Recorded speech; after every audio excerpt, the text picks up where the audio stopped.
Bienvenidos. El día de hoy hablaremos sobre el juicio de amparo. Pero, ¿qué es el juicio de amparo? Primeramente, para poder entenderlo, es importante remitirnos al objetivo o la concepción que se tiene del juicio de amparo. El juicio de garantías, o conocido como juicio de amparo, se encuentra dentro de los medios de control constitucional, dentro de lo que son también las controversias constitucionales, las acciones de inconstitucionalidad, los procesos jurisdiccionales en materia electoral, el juicio político, la facultad de investigación de la Suprema Corte de Justicia de la Nación, la protección de los derechos humanos. Ello permite que este medio de control constitucional se salvaguarde la observancia de la Constitución. Bajo este espíritu es importante establecer que la Constitución es la norma suprema de toda sociedad. Es decir, esta norma suprema tiene que tener mecanismos que salvaguarden su observancia y su vigencia. Por ello, atendiendo a las necesidades y a las circunstancias en las cuales ésta pueda ser vulnerada, encontramos los diferentes medios antecitados. El día de hoy nos ocupa lo que es el juicio de amparo. Dentro del juicio de amparo no podemos omitir su génesis. Es decir, México fue precursor en este mecanismo de control del medio de control constitucional, la cual fue rescatado en la Constitución de Yucatán en el año de 1840 por Manuel Crescencio Rejón, tal como lo cita nuestro maestro Ignacio Burgoa, el cual describe un antecedente de donde emana. Es así que en esa Constitución de Yucatán en el año 1840 rescata este antecedente y establece que eh, en ese dispositivo, en esa normatividad, Yucatán, al verse separado del centro de México, de todas las controversias, de todos los movimientos sociales que se suscitaban, adopta precisamente ese espíritu de protección, en el cual se ampara los derechos hacia los gobernantes contra las leyes o decretos de las legislaturas contrarias al texto constitucional de dicha entidad. Posteriormente, esta constitución viene a traer consigo una gran aportación a lo que es nuestra constitución vigente, dado que, como no lo podemos omitir, esta constitución de Yucatán aporta y se adopta en la constitución propiamente ya en su artículo 103 y 107 de la constitución de 1917.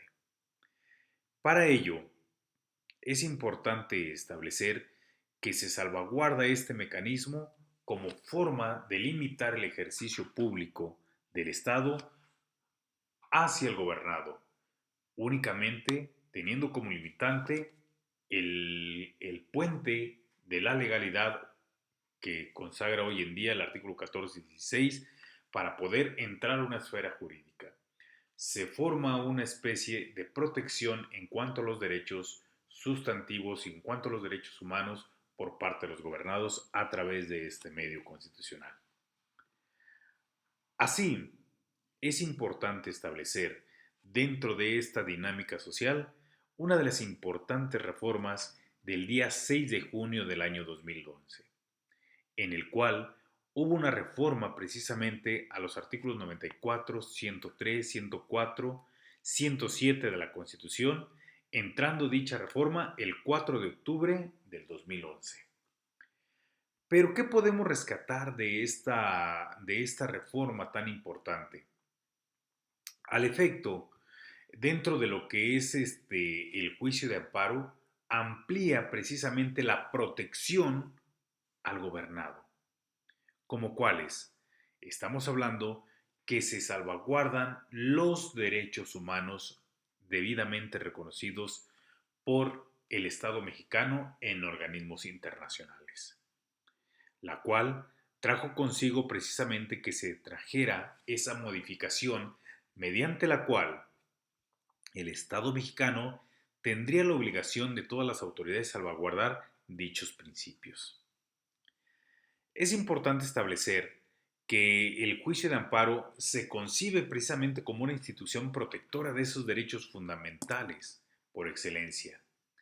Por ello, también se robustece la procedencia del juicio de amparo, teniendo más amplias potestades el Poder Judicial de la Federación para salvaguardar dichos derechos.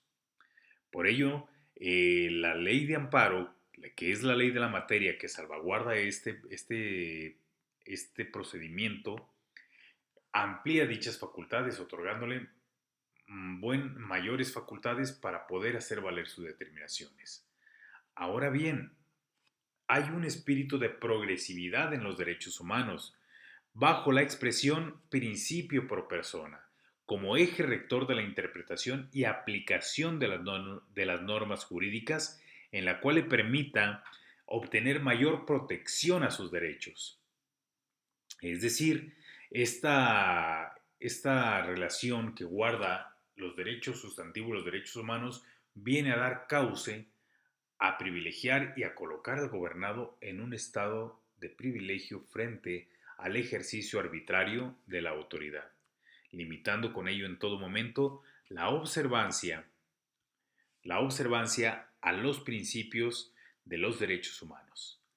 Es decir, esta reforma constitucional fortalece ese mecanismo de control constitucional para efecto de salvaguardar y proteger a el gobernado. Gracias.